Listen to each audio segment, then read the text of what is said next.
Sabi ng John chapter 3 verse 30, basahin po natin. He must become greater and greater, and I must become less and less and less and less. Amen. Habang tayo po'y tumataas sa posisyon sa church, dapat po makita sa atin ang kababaang loob, kababaang loob, kababaang loob. Kahit tayo po ay magkamal ng maraming salapi, still, ang bigay nating kalwatian sa Diyos pa rin. Dati-rati, hawak mo lang ang panlinis. Ngayon ay manager ka na. Huwag nawa lumaki ang ulo natin sa posisyon. Amen. Sa Diyos pa rin ang papuri. Kahit gaano kataas na ho nating marating, kahit tayo maging presidente ng kumpanya, still, tayo pa rin ay lingkod ng Diyos. Kaya pagdating sa Diyos, walang malaki, walang maliit, tayo pong lahat ay lingkod ng Diyos. Nagmamahal sa Kanya. Amen. Pwede ba nating palakpan ng Diyos? Amen. As I emphasize a while ago, hindi po kami bisita. Kami po ay taga rito. Amen. Pakisabi sa inyong katabi, taga rito siya. Ayan. Amen. Hindi po ako foreigner. Sa Poland, ako ay foreigner. Pero dito, Pinay na Pinay. Amen. Maraming pong salamat. Sige po, yung mga nakatayo, you may sit down now. Pwede na tayo mag-relax. Mamaya na ulit. At ngayon pong umagang ito, as I said po, ay natutuwa at nagagalak po kami na kayo pong lahat ay makadaupang palad muli sa bansa ng Pilipinas. We've been here for a month na po. September 24 po kami dumating, 2 days before my birthday. Yun po yun, planado po lahat.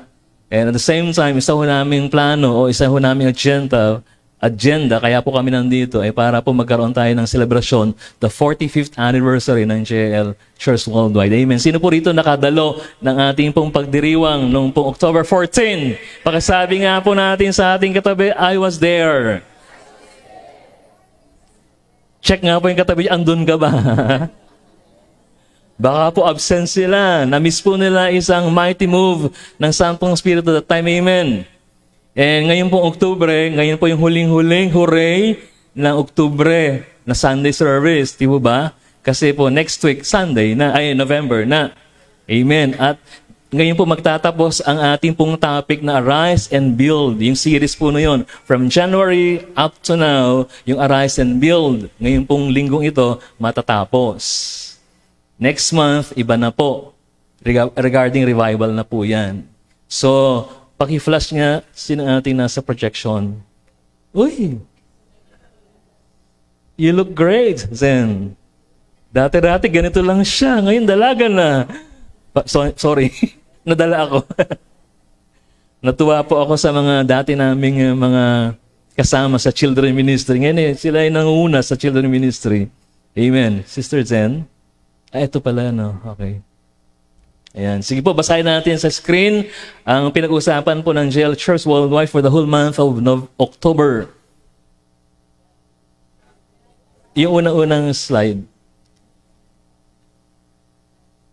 Yung kulay. Ayan. Sige po, basahin po natin sabay-sabay. 1, 2, 3, go. Arise and build a God-exalting church for the whole year. Actually, 10 months, puro arise and build, arise and build, arise and build. Siguro may favorite na po kayo doon, di ba? Arise and build, arise and build, arise and build. At isa sa paborito ko, yung buwan ho ng Oktubre. Bakit? Kasi po, sa buhay natin, wala ho dapat tayong itaas, kundi ang pinasos. Amen. At sa ating pong introduction, binigyan ko po ng definisyon o paglilinaw ang salitang a God-exalting church. Probably, narinig na po niyo mga topics regarding a God-exalting church. Pero gusto po i-emphasize bago matapos po ang Oktubre, bago magpalit ng theme ang JL Church Worldwide, bigyan ho nating diin ang word pong a God-exalting church. Amen. And Sister Zen, ayan. Ang una hong nakalagay dyan is God-exalting church. Can you read it loudly, please? 1, 2, 3, go. Magkaiba kasing aking font na ginamit sa paggawa ng slide kumpara dito sa computer. So there are times na kailangan mo paki-edit, Sister Zen. Okay? God-exalting church, I define the word God-exalting kasi po ang God-exalting is a compound word. Pag sinabing compound word, parang sa Pilipino, parang ingat, yaman. Nakuha po ba natin? Isang salita pero may dalawang salita. Para nakalito, no? Dalawang salita, pag pinaghiwalay nyo, magkaibang meaning. Pero pag pinagsama nyo, another meaning. Amen. Ingat, yaman. Pero in English, yan ay treasurer. Tama po ba? Pero pag hiniwalay nyo, ingat ka, tapos yaman. Di ba? Magkaiba po yun. Ganon din po sa word na God exalting. Pag sinabi natin God, Diyos po yun, pero exalting, tinataas. So pag pinagsama natin at nilagyan natin ng church, ito po, a compound word describing what kind of a church we wanted to build and have. Ano ba yung church na gusto natin mangyari? Isang church na tinataas, Diyos lamang. Amen. Sa JL Church Worldwide, wala po tayong tinataas na pangalan. Even Brother Eddie, ayaw niya po yun. Only Jesus. Amen. Sabi ng Bible, if exalt the name of Jesus, He will draw more people unto His feet. Isang sekreto na isang bagong church, ang tinataas hindi po yung leader o pastor, kundi ang tinataas si Jesus. Amen. Okay. Also, let's define the word church. Can you say church? Galing po yan, it can be literally the church building. Ayan. Buti pumasok si Pastor Akon. When we say church, it can be literally the church building. But as JL people, sino po mga JL people rito? Pumalakpak nga po. Amen. Sige po. We always prefer the church as the group of people. Ito'y kalipunan ng mga tao. Galing po sa word na ecclesia. Kaya sa ecclesia, Griegong salita na ibig sabihin ay gathering of believers. Sa atin, sa JL, when we say ecclesia or church, it comprises of people who are cleansed. Basahin nga natin sabay-sabay. Cleansed, sanctified, spirit-filled, believers of the Lord Jesus Christ. Meron pong component na ito po'y nilinis, hinugasan ng banal na dugo ni Jesus. Tandaan ho natin, ang ating kasalanan ay dapat pong mahugasan, hindi lang po matakpan. Sa Old Testament, ang ginagawa po nila kapag sila po naghahain ng offering sa templo, tinatakpan lang kanilang kasalanan.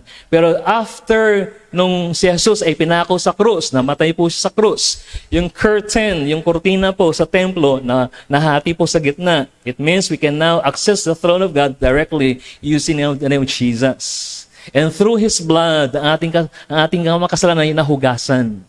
Para ho tayong ikinula, binabad sa zone rocks, at dineclare malinis. That's cleansed by the blood of Jesus. Hindi ho tayo pumapasok sa isang lugar at kumakatok sa maliit na kwarto at sasabihin natin, naumpisal po ako. Tayo po bilang mga JL people, even sa lahat ng mga tao, we can go directly to Jesus. We can go directly to God using the name of Jesus. Amen. Kung gusto natin maranasan ang pagbabago ng buhay, diretso sa Diyos. Amen. Sabi roon, sanctified. Pag sinabing sanctified, diniklarang banal. Nakaset apart for a special purpose and a special mission. Tayo po yun. Ano pong mission ng JL? To bring all people to the living God, regardless of race, status, belief, and religious affiliations. Di ba? Yun po yun. Tapos, spirit-filled, pinuspos ang Santong Espiritu. Dahil tayo po ay mananampalataya ng Panginoon. Sa buhay po natin ngayon, sa ating kapanahunan, 2023, uso na po ngayon ng AI. Ano ba yung AI? Artificial Intelligence. Na even robot na daw papalit, di ba, sa mga tao. Darating po ang panahon na yon.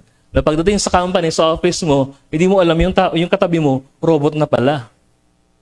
Very efficient, magtrabaho, matalino, magaling. Even church, pinapasok na ng robot ngayon. They can do preaching. Kaya nila mag-preach, kaya lang ang kulang po, anointing. Yung pagkapuspusan ng Santong Espiritu, hindi nila maranasan yon.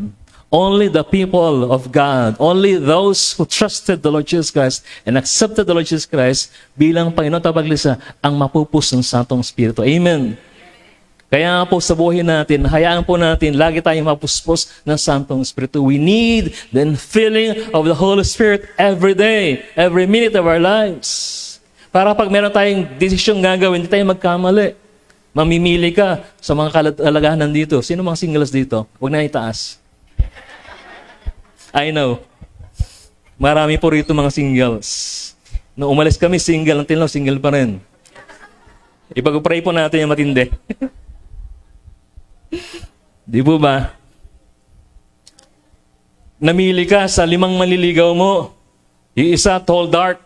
Yung isa handsome and tall. Yung isa rich and famous.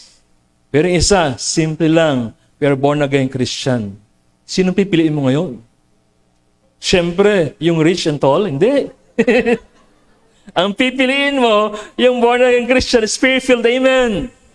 Kasi kapag ang isang tao, spirit-filled, nasa kanya na lahat. Kaya say to your seatmate, nasa iyo na lahat. Amen. Kaya po, tayo po bilang Kristiyano, lagi nating namnamin at meditate ang Word of God. Sa panahong ganon, mapupuspos po ang ating panampalataya sa Diyos. Para ako nandun sa third slide ko na yun. Sorry. Next. People who wanted to persist and obey God no matter how much the cost to pay. Yan po ang church. Kalipunan ng mga taong persistent and gustong-gustong sundin ang Diyos. Kahit ano at magkano ang presyong babayaran. Amen. Brother Mert, ako'y nagbayad dito kanina, papunta rito, ang mahal. Ako'y ano matawag dito? Uber? Grab. Nag-grab ako. Ginrab ko, ginrab din.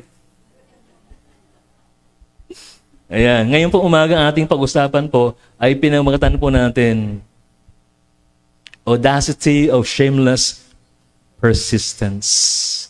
Parang ang lalim naman yan. Audacity, tapos shameless, tapos persistence. Audacity of shameless persistence.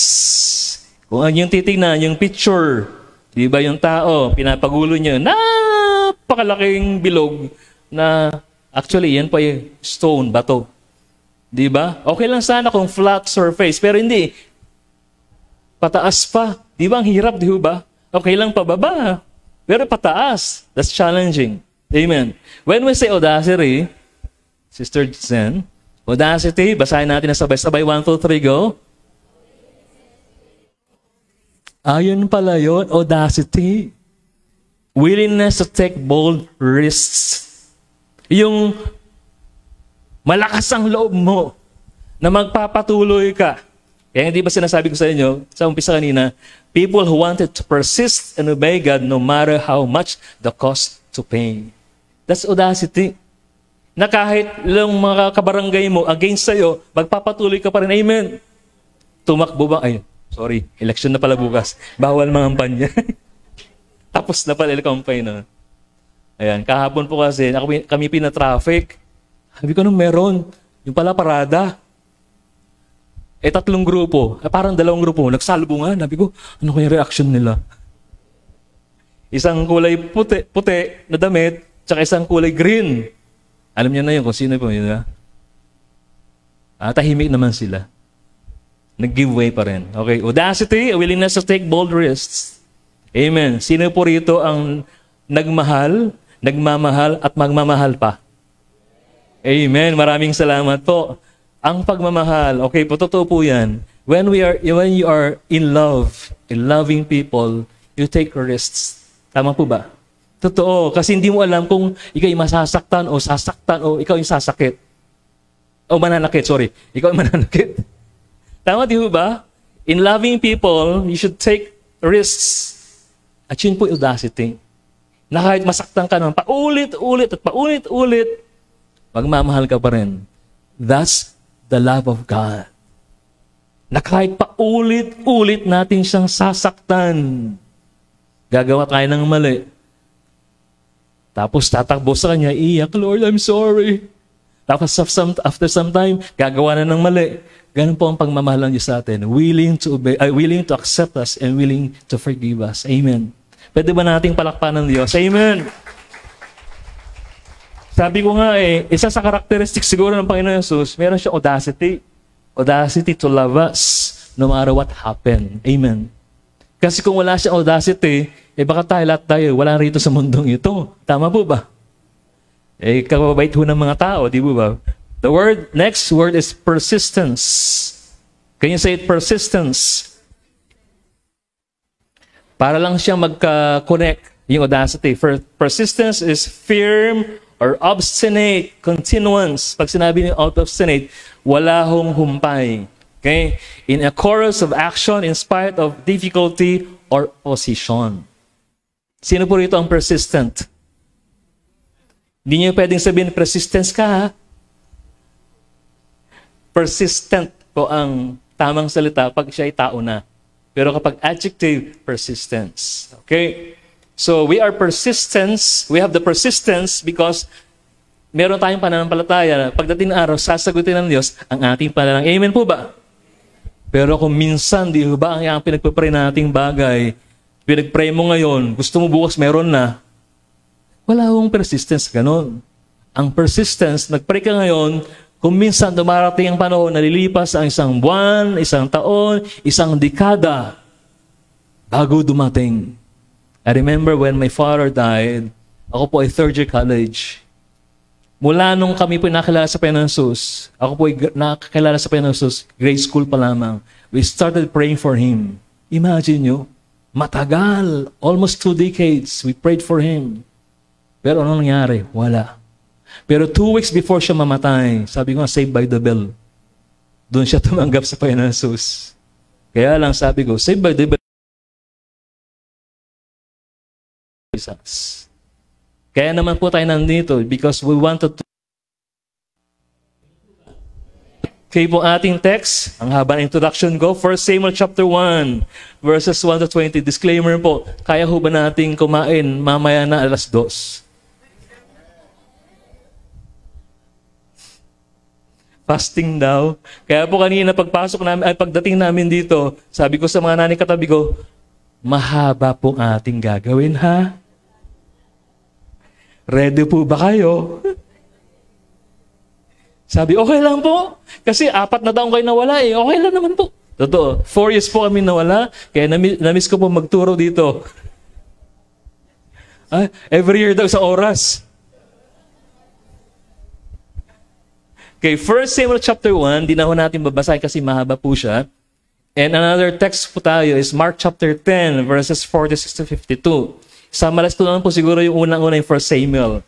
Yung 1 Samuel chapter 1 po, verses 1 to 20, ito po yung kwento ng isang babae, ang pangalan po niya Hannah. I believe meron pong Hannah rito ngayon. Hannah, anak ni Atimean. Hannah. Si Hannah po ay isa ho siyang babae, kilala ho siya sa Bible bilang babae na laging umiiyak that time. Bakit siya umiiyak? Kasi she is praying for something na very special sa kanyang buhay. Bakit siya umiiyak? Kasi hindi po siya magkaanak. At ang naging pong panalangin niya ay bigyan siya ng espesyal na anak na ang promise niya, yung kanyang anak, hindi gugupitan. Kasi bawal siyang gupitan from the start. Kurang haba-haba na ng buhok niya. Yan po si Samuel. Sabi ko nga yung mga great man of God, great character sa Bible, katulad po ni John the Baptist, dadaan ho natin, si Samuel, di ba? Yung kanilang pagka-usbong sa mundo, kakaiba, unique. Kaya pag ang calling mo, matindi, yung pagdaraanan mo rin, matindi rin. Sa mga may pagkatawag dito, be prepared on those struggles and challenges of life. Naranasan ko po yan personally. Sabi ko, Lord, ito pa dala yung kailangang pagbayaran in obeying your will, your calling sa buhay ko? Yes. Just like Samuel, di ba? Bago siya ipanganak, yung nanay niya mismo nakaranas ng bully. Pagbubuli, bakit? Kasi sino asawa ni Hannah? Elkanah. Si Elkanah. Tapos si Elkanah, dalawang asawa niya. Si Peninnah, tama ba yung word ko? Peninnah and Hannah. Bully si Peninnah. Every year na sila po ipupunta sa templo para hanggang ngayon wala ka pang anak. Imagine nyo. Every year. Yung pain and agony ng babae na di makapag-anak, lagi na lang binubuksan, ipinahina. Tingnan mo ako, I have beautiful kids. How about you? Di ba ganun, di ba? Meron ho bang ganyan sa atin? Na mula nang nakilala nilang tayo umaaten ng JL San Marcelino, huwag ka nang umaten dyan, wala ka namang blessing eh. Tama po ba? Maraming ganyan, amen? Ganyan po si Hannah. Si Hannah, naranasan niya ang pagbubulin ng kanyang kaibigang Penina. Sabi niya, huwag ka na kasi dito. Hindi ko wala ka na mag-anak eh. Pero po, yung verse 10, Sister Zen, verse 10 ng 1 Samuel chapter 10, 1 Samuel chapter 1, verse 10, sorry. Sabi niya, Hannah was in deep anguish, crying bitterly as she prayed to the Lord. Yan po, nasa templo, nagpapray na po siya. Grabe yung groanings and travailings niya. Kulang na lang lahat ng pwedeng tumulo sa kanya, nandun na. Sabi ng Bible, 1 Samuel chapter 1, verse 10, Hannah was in deep anguish, crying bitterly. Can you say bitterly? Can you say it again? Bitterly. As she prayed to the Lord. Tapos po, mayroon pong isang Eli, sacerdote, priest at time. Sabi ko nga, ito yung priest na judgmental.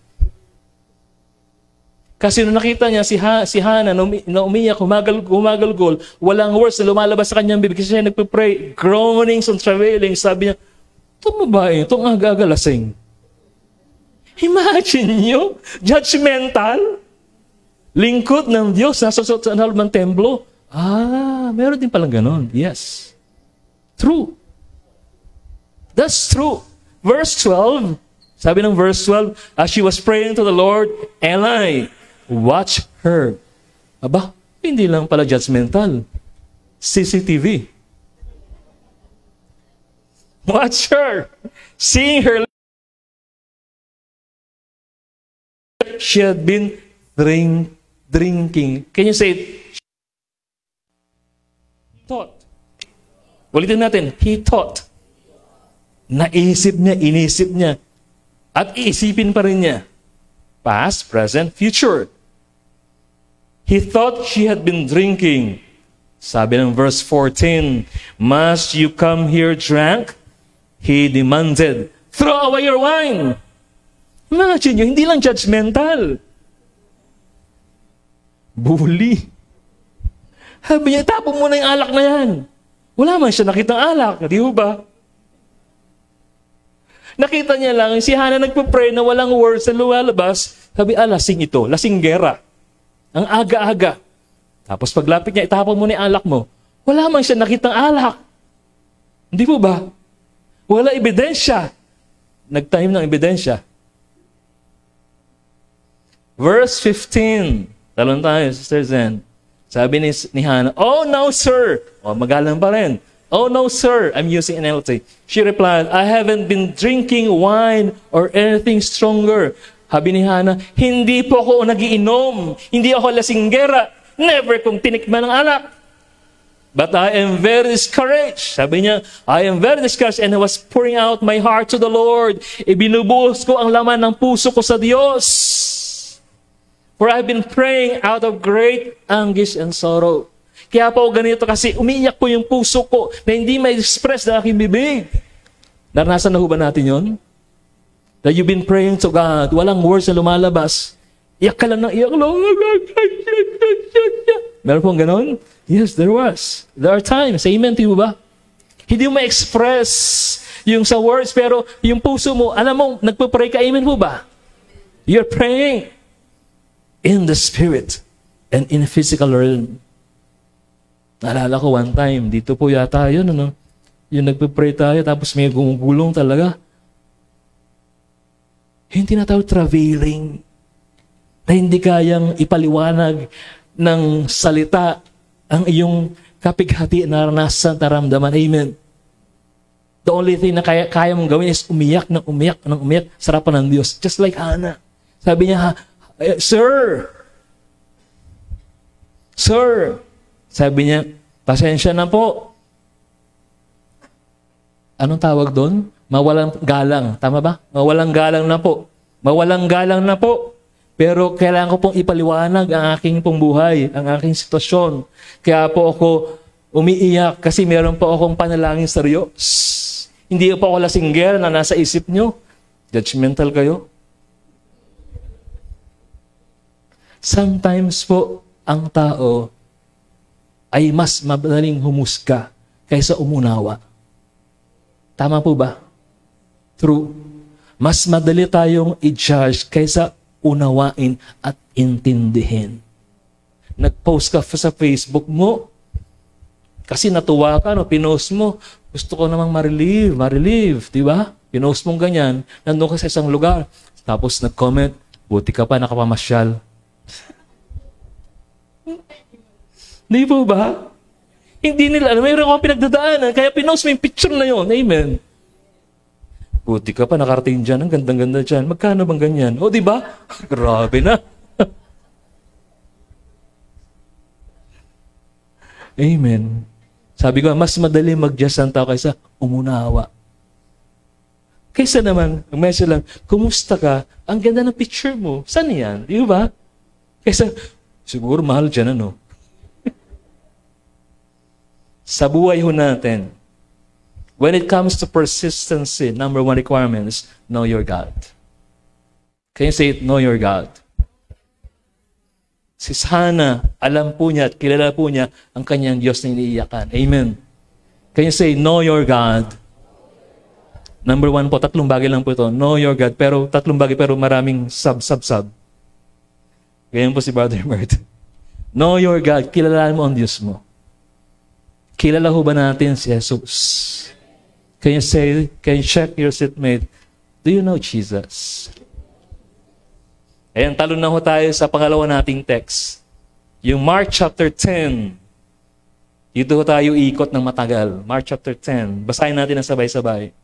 Nasa screen po.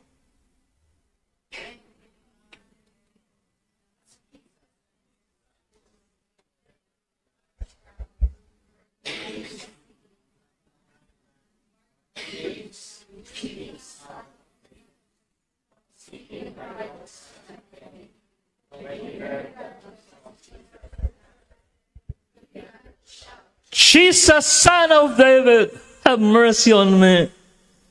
Then Mary rebuked him and told him to be quiet, but he shouted all the more, Son of David, have mercy on me. Jesus stopped and said, call him. Tuloy po natin, let's continue. So they called to the blind man, cheer up, on your feet, he's calling you. Throwing his cloak aside, he jumped to his feet and came to Jesus. What do you want me to do for you? Jesus asked him. The blind man said, Rabbi, I want to see. Go, said Jesus. Your faith has healed you. Immediately receive his sight and follow Jesus along the road. Amen. Ito po yung kwento si Jesus at saka yung mga disciples at mga ibang taong followers si Jesus. Naglalakad patungo ng Jerusalem. Tama ba? Jerusalem, Jericho. Jericho. Amen. Tapos po, habang naglalakad po sila, along the way, along the road, kasi ginamit yung word na road along the road, meron pong isang bulag. Just imagine, kayo po yung bulag. Ang bulag daw, ang yung other senses niya malalakas. Ang sense of smell, sense of hearing, malakas. Tama po ba? Kasi wala silang sense of sight. The rest, napaka-sensitive ng kanilang mga senses. Tama po ba? So definitely, naramdaman na sense ni Bartimaeus. Kasi po yung bulag dito, si Bartimaeus, anak ni Timaeus. Habi yung galing ano? Sinong tatay mo? Si Timaeus. Anong pangalan mo? Bartimaeus. Kaya hindi siya maliligaw, di ba? Sinong tatay mo? Si Timaeus. Sino ka? Bartimaeus. Then, malakas ang sense niya. Sabi, oy, may parating. Probably narinig niya yung mga tao, Jesus, Jesus, Jesus. Di ba? Ganon. Knowing the name Jesus, alam niya from the start na si Jesus nagpapagaling. Amen. Probably some other time, siya po siguro naglalakad din or nakaupo lang, narinig niya si Jesus dati, nagpipreach. at pumasok ang pananampalataya sa kanyang buhay. Nakuha po ba natin? Pero ito yung pagkakataon na parang binigyan siya ng tsansa ng Diyos na makuha yung full attention of Jesus. How? By shouting the name of Jesus. Pero hindi lang po Jesus ang binanggit niya. Ang binanggit niya, sisters then, flash lang natin. Ito po ang binanggit niya, Jesus. He began to shout. Hindi po yung shout na, Jesus. The word there is shout. Amen? As in sumigaw sa kakataas from the top of his lungs. He shouted, Jesus, Son of David. Imagine you, the title itself is a confession of faith. Pag sinabing Son of David, sinasabi niya, ikaw ang Messiah. It's a declaration kung ano si Jesus at kung sino si Jesus, the Messiahship of Jesus Christ. Yung pagiging tagapagligtas ng Panginoon ang kanyang binidibigkas, dinideklara ng kanyang bibig. Nakuha po ba natin? At ang panghuli na lang yung word niya, yung kanyang kahilingan, have mercy on me. Mahabag ka sa akin. Pero yung the first one is Jesus.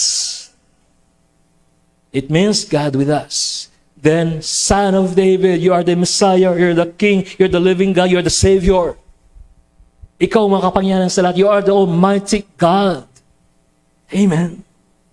Imagine nyo, isang bulag, pero kilala niya si Jesus. Tayo, kompletong senses. But we don't know Jesus. Si Bartimaeus, bulag, walang isang sense. Ang pinakamatindi, sense ng pagbabasa. Pero kilala niya ang Panginoon. Mula sa crowd, only him declared the Son of David. Siya lang ang nagsabi ng Son of David mula sa crowd. Nakuha po ba natin? Sabi ko nga, yung faith ni Bartimaeus matindi. Malalim. Malalim yung hugot ng faith niya.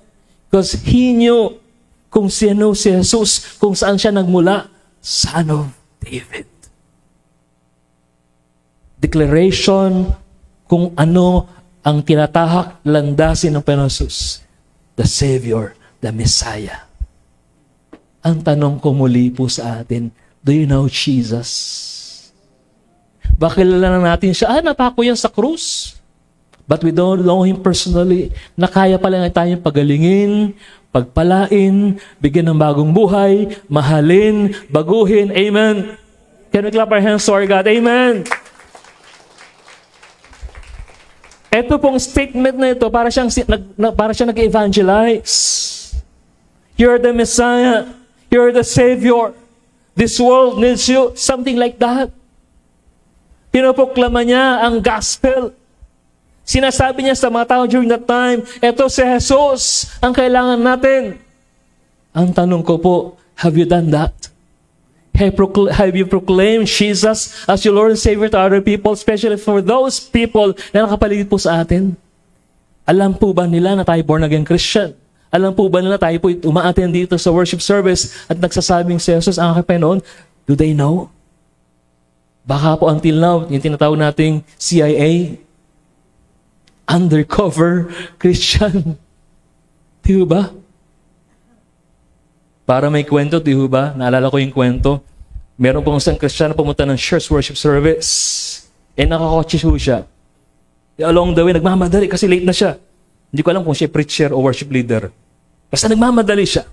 Attende lang siguro. Gawin natin mababa lang. Attende lang siya. Nagmamadali siyang ganyan. Tapos, pagmamadali niya, bigla na lang siyang merong parang cut. Di nagkagit-gitan na, no? Sabi niya, ang bihira. Nagmamadali ako. Kinat pa akong bigla. Yung temper talagang, kung ano na, naisip niya, sana, gano'n, no? Tapos, after a few minutes, nakarating na sa church. Nag-park na siyang ganyan. Minadali niya eh. Pagpasok niya sa church, before siya nag-park sa parking, sabi niya, parang may kotse doon. Yung kotse nakagit-gitan niya, yun doon. Alam niyo po ba, pareho pala silang umati ng church. Muntik na niya ng murahin. Yung pala kapatid niya sa Panginoon. Sa buhay ho natin, nawa, lagi makita sa atin ang pagiging Kristiyano. Amen. Can you say to your seatmate, Kristiyano tayo, di ba? Pwede ba nating palakpan ng Diyos? Amen. Ito po yung kagandahan. Nung siya po yung nagsasabing, Son of David, have mercy on me. Matindi. Many, basahin nga natin ang sabay-sabay. Many rebuked him and told him to be quiet. Sabi, tumahimik ka. Wala kang puwang dito. Manahimik ka. Sino rito ang nakaranas na nagkaroon ng street evangelism, naglagay ng microphone sa labas, at sabi ng barangay, tumahimik ka. Buti lang meron tayong kasama rito na sa barangay, di ba? Hindi na ito gagawin yan.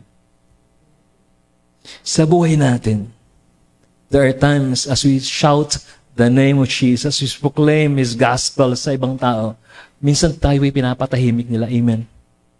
That's part of tinatawag nating kultura natin na ayaw nating maranasan ang bagay na yun, yung persecution. Pinapersecute ang church. And I remember when we're in Arroyo High School, Arroyo baby po ako. Umatin po ako ng Arroyo days. Naalala ko po bigla nang pinasarado ang Arroyo High School just because of some powerful people. Sinarado ang Arroyo High School. Anong ginawa ng leadership ng JL? Nag-worship service sa labas, sa kalye. Nagkapuspusan. Before kasi, merong Divided Bible Seminar. Oras na ng Divided Bible Seminar. Yung anong mga hospital yung katapat? Manila Medical Center. No, yun. Alam niyo po ba, isa sa mga seminar na inatinan ko, Holy Spirit Baptism, Baptism of the Holy Spirit. Yung topic na yun, ha? Anong tendency? Di ba? Magpuspusan sa kalye.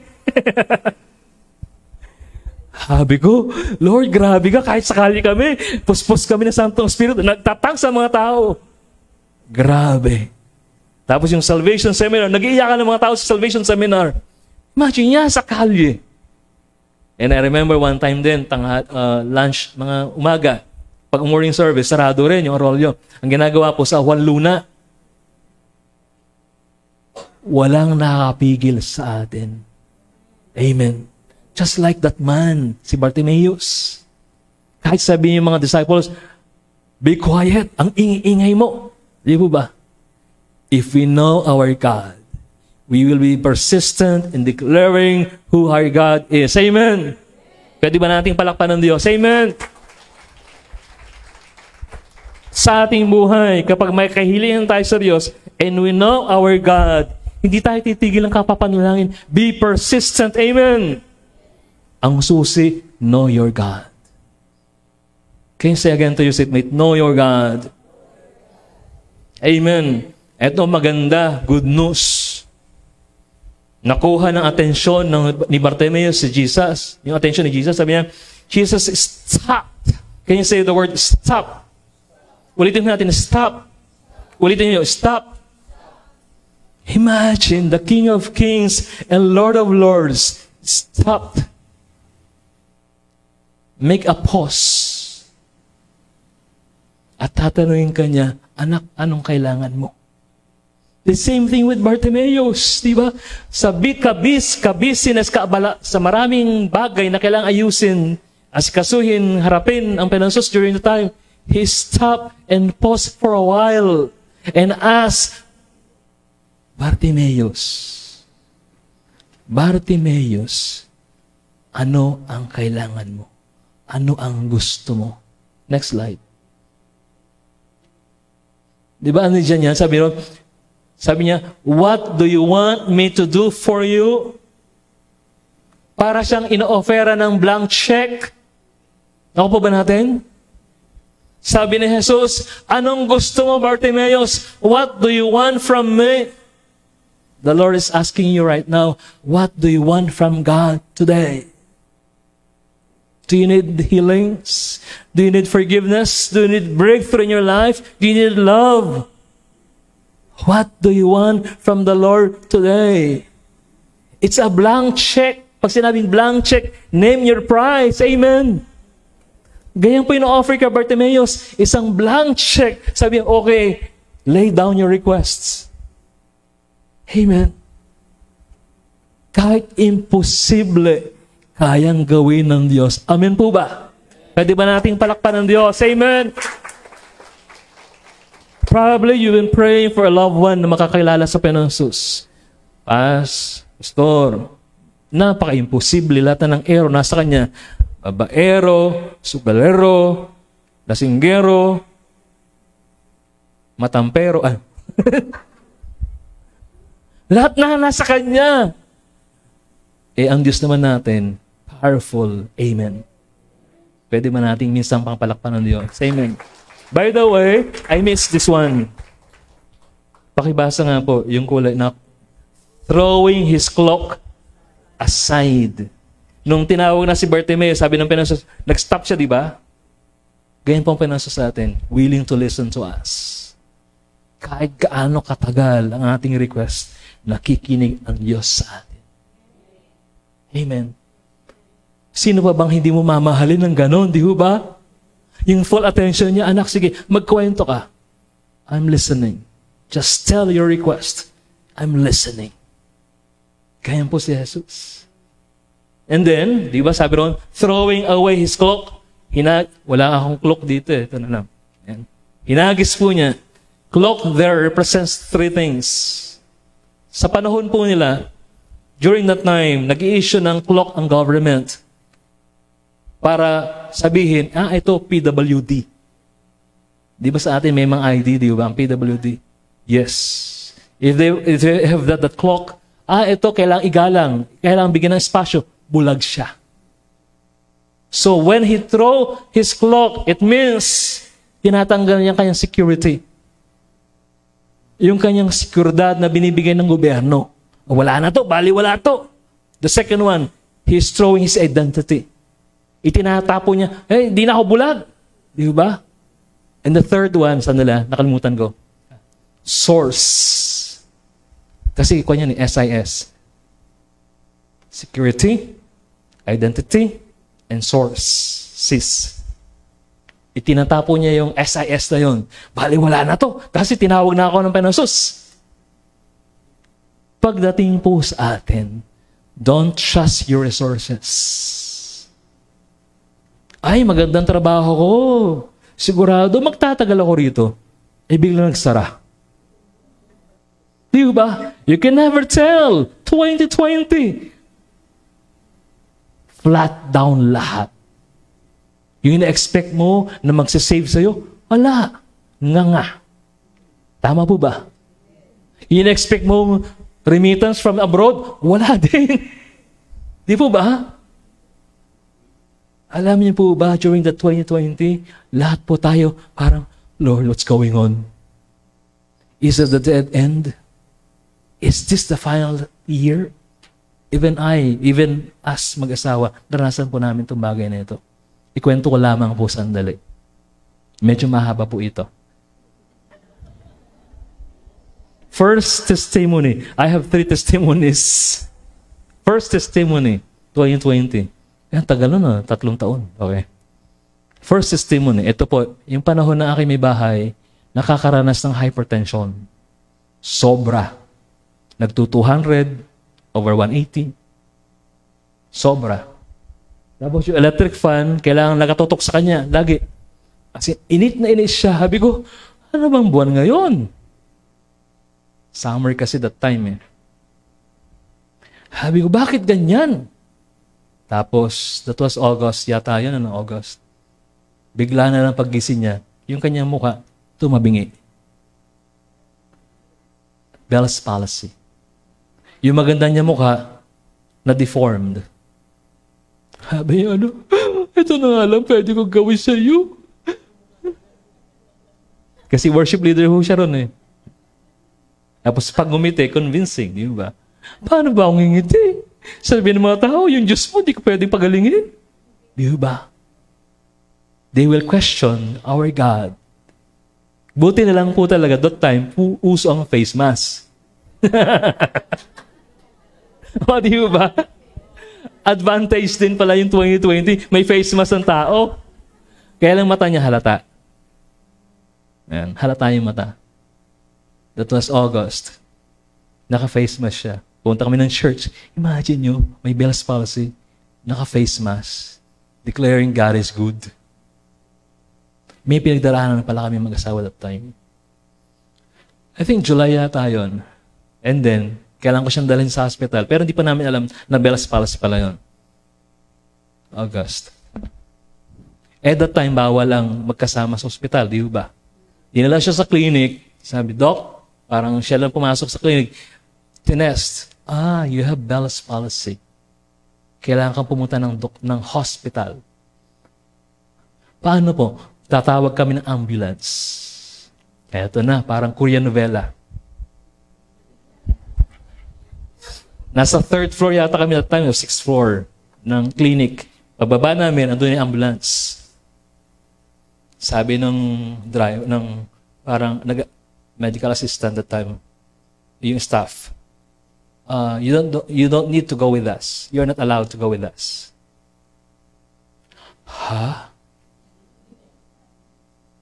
Bago po siya sumakay ng ambulance, kapag nagyakapan, ingat ka doon na.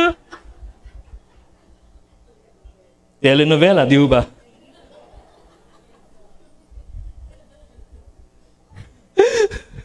Hindi ko alam kung makikita pa tayo.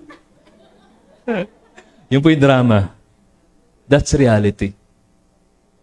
Kasi walang kasiguruhan ang buhay ng 2020. Amen. As in, grabe yung aming pinagdaanan at time. Para kami talagang mga bida sa pelikula na magpapaalaman sa isa't isa. At ganun po nangyari. Sumakay po siya ng ambulance na iwan po ako doon. Nung pauwi na, paano ba ako uwi? Nakalimutan ko umuwi. Anong tawag doon? Nawala ako sa wisyo. Hindi po blackout. Nawala lang sa... Ano bang gagawin ko na? Yung may bahay ko, dinala sa doktor, sa hospital na, di ba? Ano bang gagawin ko? I'm trying to recall, paano nga ba umuwi sa bahay? Then I called, after ko nakarating sa bahay, I called our original pastor that time, naka-base sa Amsterdam. Sabi, Pastora, bakit? Kasi alam niya kapag kaganyan, emergency call. Tatawag kita ulit. Kasi nasa meeting siya that time eh. After a few minutes, tumawag. Ano emergency? What's going on? Sabi ko, kasi po ang pangalan po niya doon, Marian. Kaya ako si Dingdong.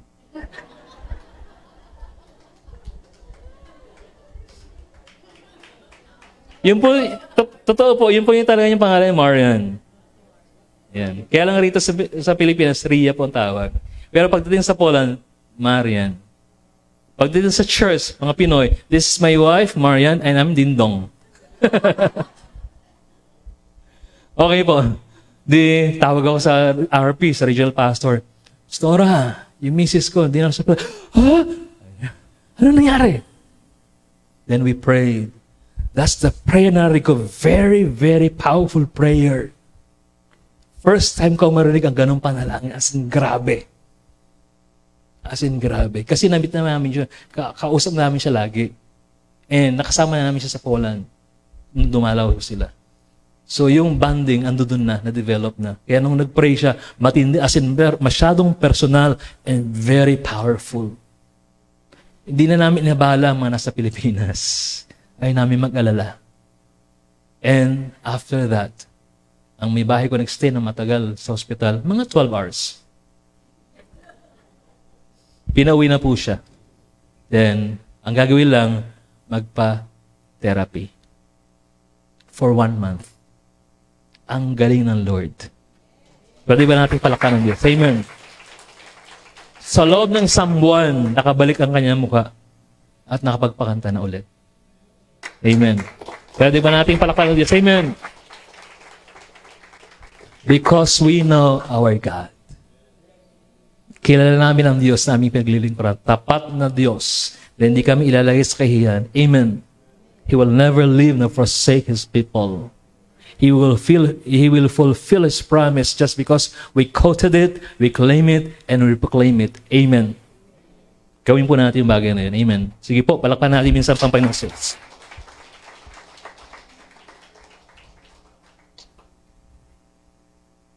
How well do you know your God? How well do you know God? Bilisan lang naman natin. Ako, sabi na nga ba, alas 2 tayo matapos eh. Hallelujah. Omniscient. Can you say omniscient? Our God is all-knowing. Alam niya lahat ng bagay. Pangalawa, omnipotent. Pag sinabing omnipotent, all-powerful. Walang bagay na mahirap sa Kanya. Amen. Can you say to your seatmate, walang mahirap sa Diyos?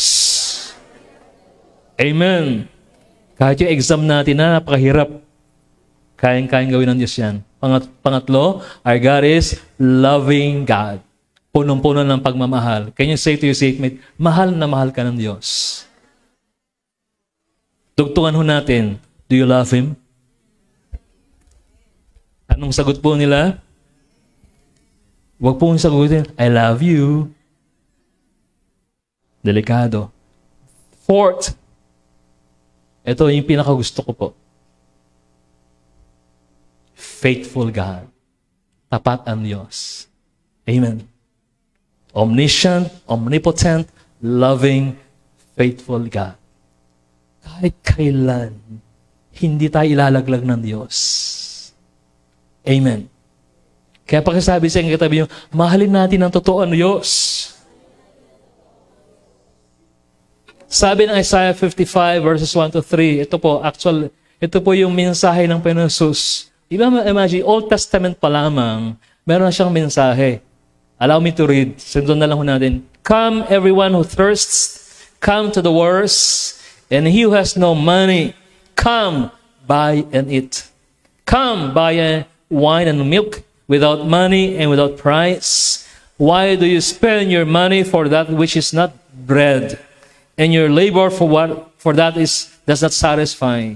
Listen diligently to me, and eat what is good.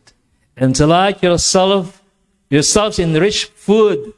Incline your ear, and come to me. Hear, that your soul may live, and I will make you with everlasting covenant, my steadfast, sure love for David. Kinulayan ko po yung word na, I will make with you an everlasting covenant. Ibig sabihin po nito, walang katapusang agreement between you and God. An everlasting agreement. Diba? Kung minsan mag-asawa, buti na lang hindi pumasa sa kongreso yung may expiration date ang marriage contract. Totoo, buti na lang. Grabe, diba? May expiration date, good for 10 years, 5 years. Delikado. Di ba? Pero sabi ko sa may bahay, kahit naman mag-expire pa rin, ikaw pa rin pipiliin ko. Buti lang wala siya. Di ba? An everlasting covenant, ibig sabihin, kung ano yung sinabi ng Panginoon Jesus sa day 1, nang tayo nakilala sa Kanya, up to the end ng ating buhay, gagawin niyang bagay yan. Amen. Do you believe on that? I believe also. Lahat ng pangako niya sa atin, tutuparin niya at gagawin niya sa ating buhay. Kaya yung second one is, know His Word. Pangalawa, can you say it again? Know His Word. Una, know your God. Second, know His Word. Napaka-importante. Alam po natin ang salita ng Diyos. Amen. Amen.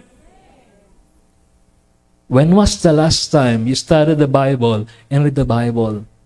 Yung talagang basa ng talagang gustong matuto. Hindi lang basa para lang may kwento. Iba po yun eh. Di ba? Yung pagbabasa mo ng, Lord, gusto ko pong matutunan ang pagmamahal mo sa akin. I need to read your love letter, and that's the Bible. When was the last time na pagbuklat mo ng Bible, this is the message of God to me today.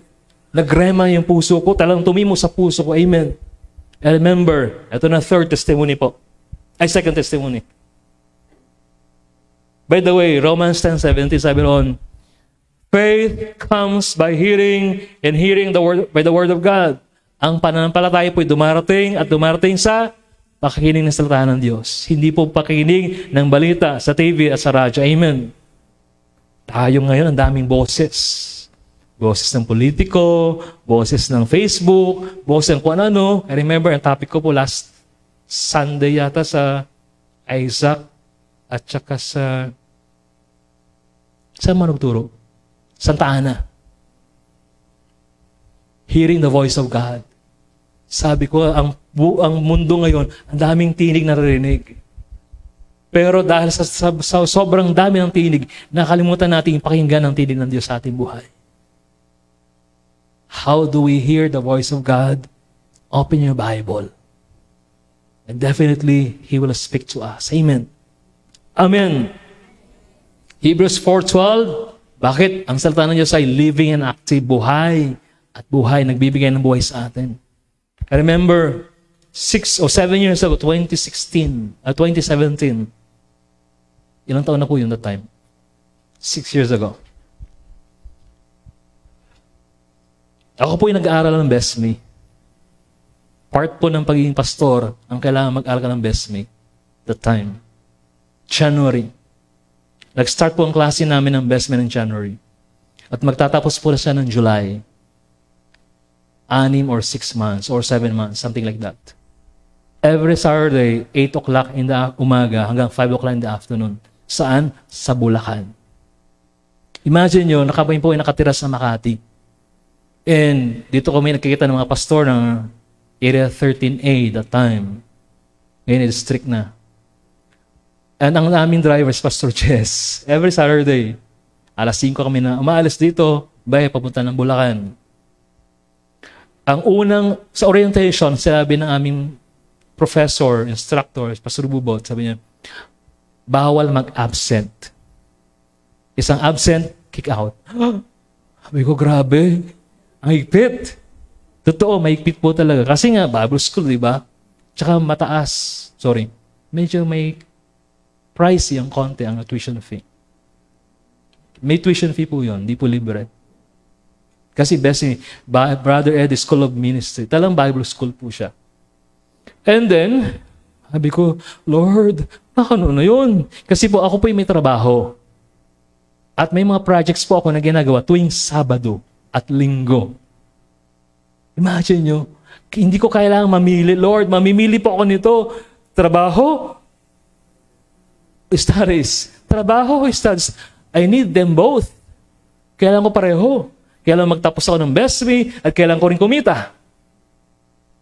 Alam niyo po nangyari. Diyos na ang kumilos. Diyos na ang gumawa. Ano po ang solusyon? Mawala ng trabaho. Yes, that's the solution. February. Yung prayer ko, di ba? Ikaw nang bahala, Lord. February, dumating na po yung balita. Wala po nakaalam nito. Ngayon, magiging alam nyo na po.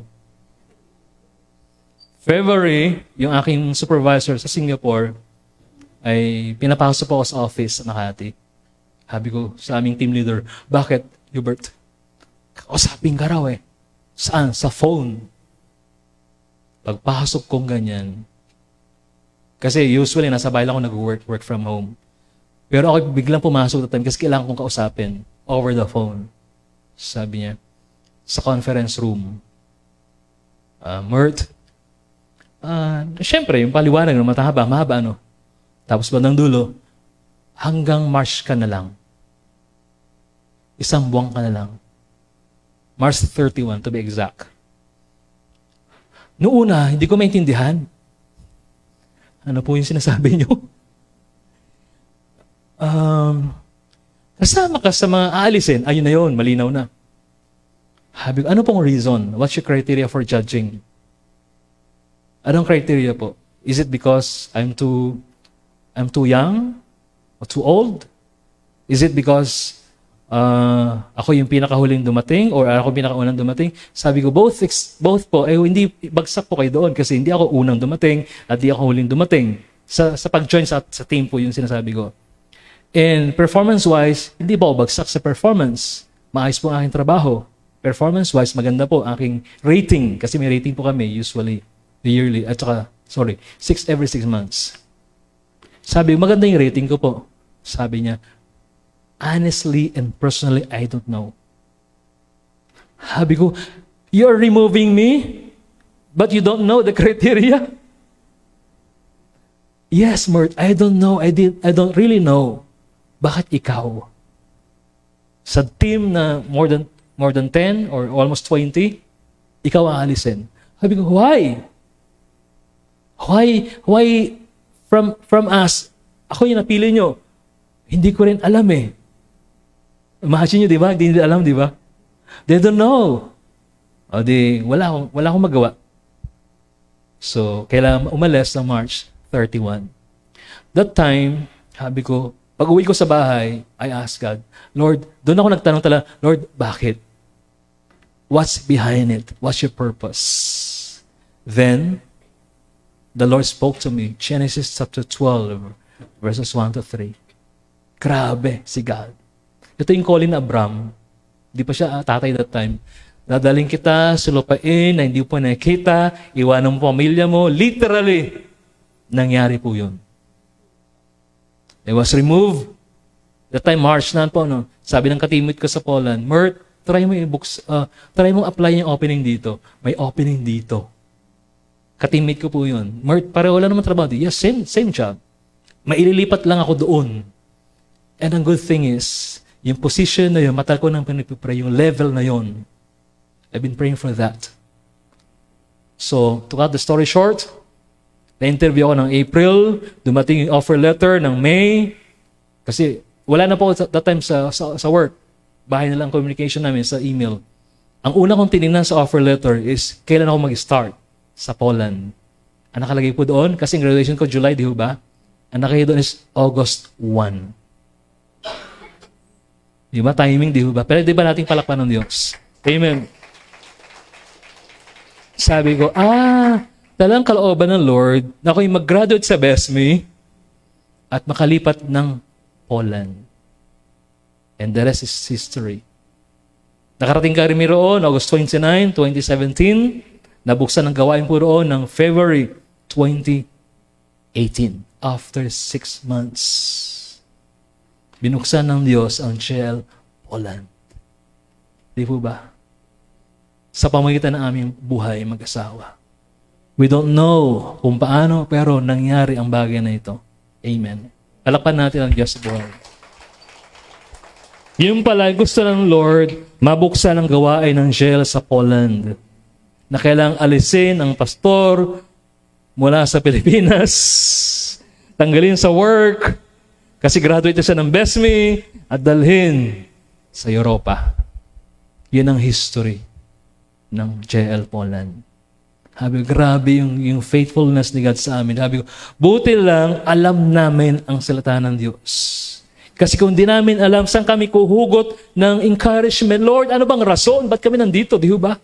We don't know where. We don't know why and what's going on. Kasi even my boss, hindi niya alam anong criteria. Yung pala, kamay na ng Diyos ang kumilos. Ang susi, know the Word of God. Amen. Saliksikin natin ang Biblia. Mayaman ang Biblia sa treasures. Know the Bible. Amen. Sige po, palapan natin ang Diyos.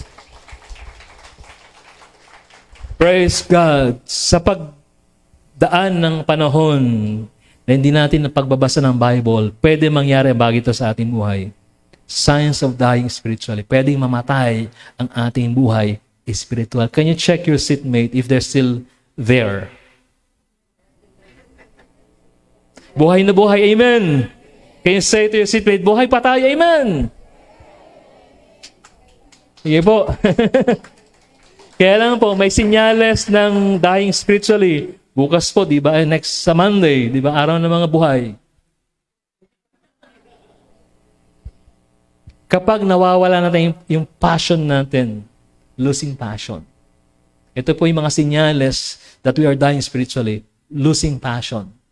Yung dati-dati, marudub ka sa pag-share ng word ko sa ibang tao, pag-evangelist, nawawala na yun. Dati-rati, nagpo-pray ka ng matagal. Ngayon, 2 minutes na, matagal na.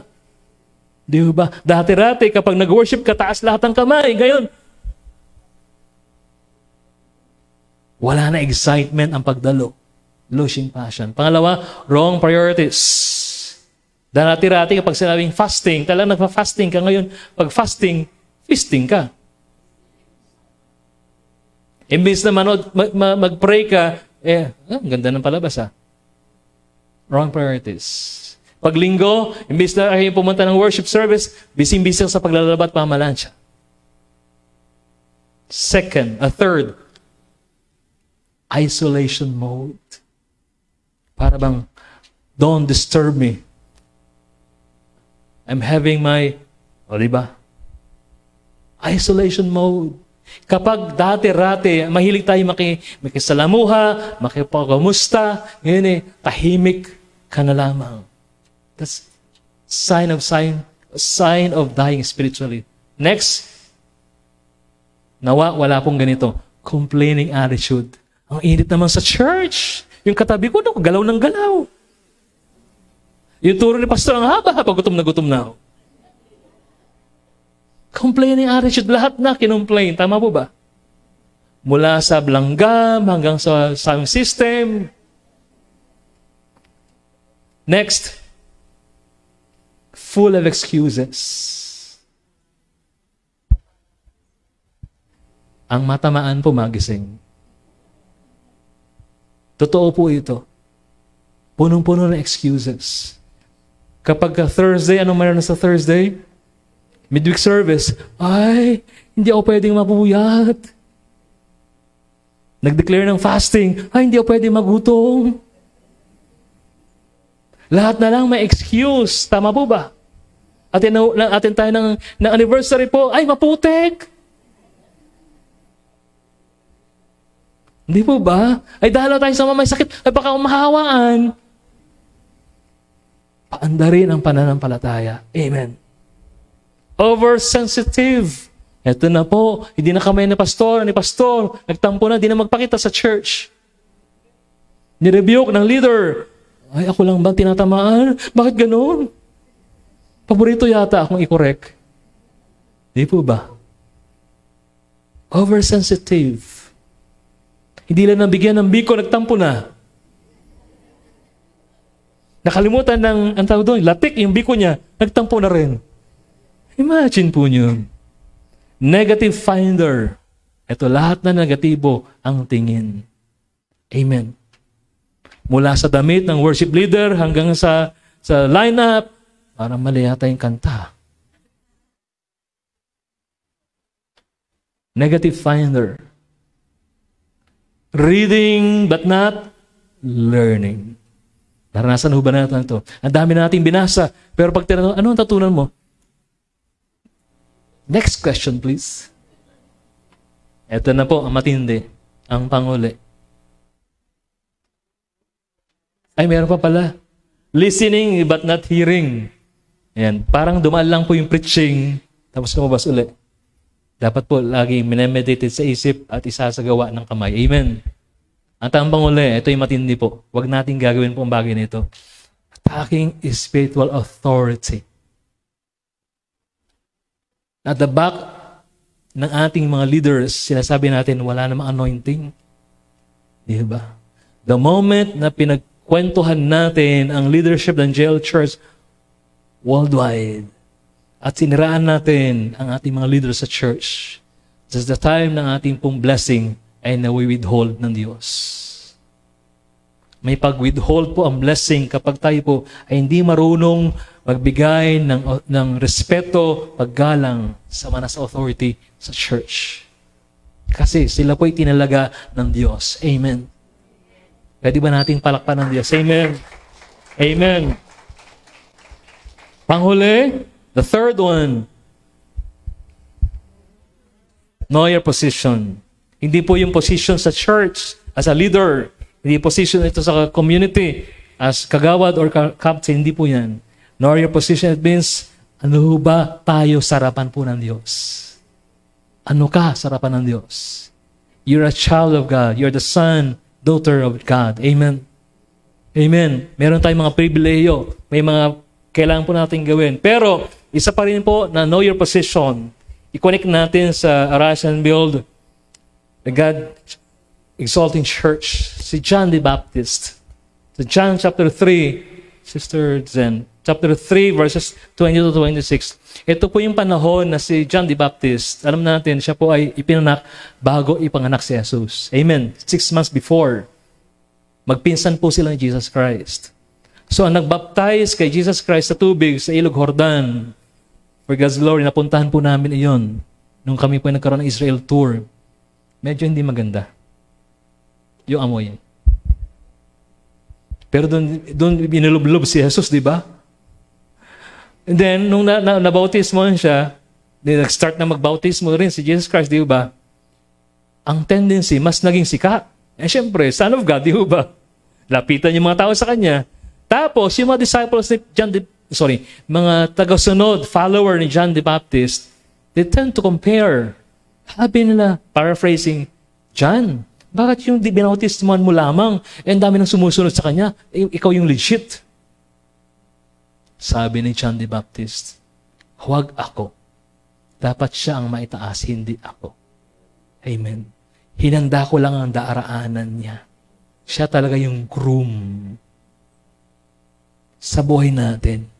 Kahit gaano kataas, kalaki yung ating pong posisyon sa church, huwag nawa lumaki ang ating ulo at magkaroon tayo ng hydrocephalus. Laging si Jesus ang magaling, si Jesus ang magaling. Amen. Pwede ba nating palakpan ng Diyos? Amen. Sabi ng John chapter 3 verse 30, basahin po natin. He must become greater and greater, and I must become less and less and less and less. Amen. Habang tayo po'y tumataas sa posisyon sa church, dapat po makita sa atin ang kababaang loob at kababaang loob. Kahit tayo po'y magkamal ng maraming salapi, still, ang bigay nating kalwatian sa Diyos pa rin. Na-promote ka sa company. Dati kang nasa 4th floor. Okay, nasa 6th floor ka na. Nabiro lang po. Dati-rati, hawak mo lang ang panlinis. Ngayon ay manager ka na. Huwag nawa lumaki ang ulo natin sa posisyon. Amen. Amen. Sa Diyos pa rin ang papuri. For God's glory po, para po sa kapurihan ng Diyos. Hanggang ngayon po, tagahawak pa rin ako ng kable sa church. Tagahila ng kable. Totoo po yan. I'm behind the scene pa rin. Nagulat yung mga workers, pas kami na. No. Kasi dito ko na ibababa ang aking sarili. Kasi the moment na hindi ko nahawak ang mga kable at naghihila ng mga kable, doon kayo magtaka. What's going on with our pastor? Lumaki na ba ulo niya? Tama, di ba? Kaya sabi ko, I'm still enjoying this. Kaya huwag niyo akong pigilan. Behind the sin and in front of the sin. Kaya sabi nila, masyado naman yatang kayong hands-on. Eh, ganun talaga po. Lalo pa nag-uumpisa ang church. For God's glory, yung mga tao na po mismo nag-volunteer, tutulong po kami. We don't need to preach. They just see what's going on and they committed themselves in serving God. Amen. Pwede ba natin palakpan ng Diyos? Amen. And I believe, sabi nga, ang pinakamagandang preaching ay yung pagbibigay ng halimbawa sa buhay. Ang pagbibigay ng mensahe sa pulpit ay mas maganda makita sa buhay natin ang mensahe ng Diyos. Amen. Amen. Sabi nga, do what you preach and the people will follow Jesus Christ. So know your position. Kahit gaano kataas na ho nating marating, kahit tayo maging presidente ng kumpanya, still, tayo pa rin ilingkod ng Diyos. Amen. Meron pa akong kakilala, CEO ng isang company, pagdating sa church, sa SOS. Member ng SOS. Ano yun? Tagabantay, tagabuhat. Medyo nakakaya ko minsan na utusan, pero ito ang ministeryo ko. So do it for God. Amen. Kaya pagdating sa Diyos, walang malaki, walang maliit. tayo pong lahat ay lingkod ng Diyos, nagmamahal sa Kanya. Amen. Pwede ba nating palakpan ng Diyos? Amen. Hallelujah. Let's move forward. Sister Zen, as a child of God, doon na tayo. As a child of God, 1, 2, 3, basahin natin ng sabay-sabay. We are dependent on the power of God. Second, rely on the Word of God for direction. Third, we wait for the move of the Holy Spirit. Ito po yung pinakamahalaga. Hinihintay natin ang pagkilos ng Diyos, ng Santong Espiritu sa ating buhay before making a specific decision ng ating buhay. Especially po sa mga single na nandito. If you're planning to get married in 5 years, ask the Lord's guidance and move of the Holy Spirit. Mahirap magkamali. Amen po ba? Sabi ko nga ang payo ko sa mga single sa JL Poland, marami pong single sa JL Poland. As in marami po. As in more than half. Sabi ko sa kanila, di bali na maging single for life. Kaysa naman pagdating ng araw, pagsisiyan mo, ba't ka nag-asawa? Tama po ba? Correct. Oo nga po, sabi na, agree sila lahat. Oo nga po, kaya sila umaabot ng 30 plus, 40, single pa rin. Sabi ko, just enjoy being single because definitely God is the best, hindi man best, kundi the ideal person for you. Pinakamainam, hintayin ang kalooban ng Diyos sa ating buhay. Amen. Unless the Holy Spirit speaks to you directly, sabi niya, pakasalan mo yung taong yun. Don't do it. Pero pag sinabi ng Holy Spirit, wag. Maghintay. Hindi pa yan ang tama. Just like Samuel. Di ba, nung namimili sila ng hari, sabi nung nakita niyo yung upanganin anak ni Jesse, this is it. Eto na. Pero sabi ng Diyos, hindi siya. Hanapin mo yung bunsong anak. Nung nakita niyo si David, kuskusin? Maging hari? Totoo po, ang kriteria ng tao, hindi po yung kriteria ng Diyos. Ang pamantayan ng Diyos, mas mataas kaysa sa atin. Amen. Pwede ba nating palakpan ng Diyos? Amen. Kaya pagdating sa decision making, always wait for the move of the Holy Spirit. Always. Don't be in a hurry. Huwag magmadali. Brother Mert, 62 na ako eh. Bakit? Maghintay pa rin. Malay mo, single blessed ka, di ba? Tama po ba? At masaya po pag single naglilingkod sa Diyos. Amen. Wala kayo nintinding yung asawa ko, kailan ka nang umuwi, di ba? Wala. Kaya sa mga single, magpatuloy kayo maging single. Sabi, wag naman po. Panghuli conclusion. Sister Zen, bata ka pa ha? How well do you know Jesus? Pakitanong nga yung pagkatabi niyo, how well do you know Jesus? Ano pong sagot po nila? Range of 1 to 5. 5 ang pinamataas. Sabi niya, 3.5. Quality time spent on Jesus' feet is not a wasted time. Totoo. Pakisabi niyo sa inyo katabi, ang oras na nagugulo dito, hindi nasayang na sa oras. But an investment for eternity. Amen. Yung ating ginugulo ng oras dito, investment po natin yan sa eternity. Hindi po yan sayang. Ay, may appointment pa ako, sayang. Di ba? No. Walang sayang na oras sa presensya ng Diyos. Laging dumulog sa Panginoon Jesus. Sa prayer natin, di ba? Pag gising natin sa umaga. Kung hindi man po, kasi baka night shift kayo, di ba? Yung libreng oras po natin, ibigay ko natin sa Diyos. Be patient and be persistent. God knows us very well. May karugtong po yan. Walang nga lang po dyan, nandito. Sometimes, as we approach God, we don't have to be knowledgeable about a lot of biblical doctrines. Hindi natin kailangan i-memorize yung buong Biblia. Hindi natin kailangan pag-aral ko ano ang klase ng theology classes. or even i-memorize yung attributes ni God para lumapit kay Jesus. The only thing that we need is a heart. Can you say it? Puso.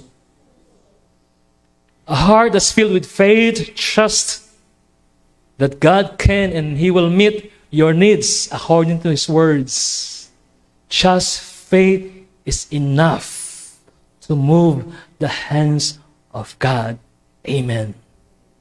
Pananampalataya lang po na kasing liit o kasing laki ng buto ng mustasa. Amen. Yun ang pag-alalan natin, know your God, know the Word, even know your position. Lahat po yun ay maging baliwala kung yung isang elemento ay nawawala, and that is our faith. Mahalin po natin ang Panginoon Jesus. At pangalahagahan ho natin ang ating pananampalataya. Amen.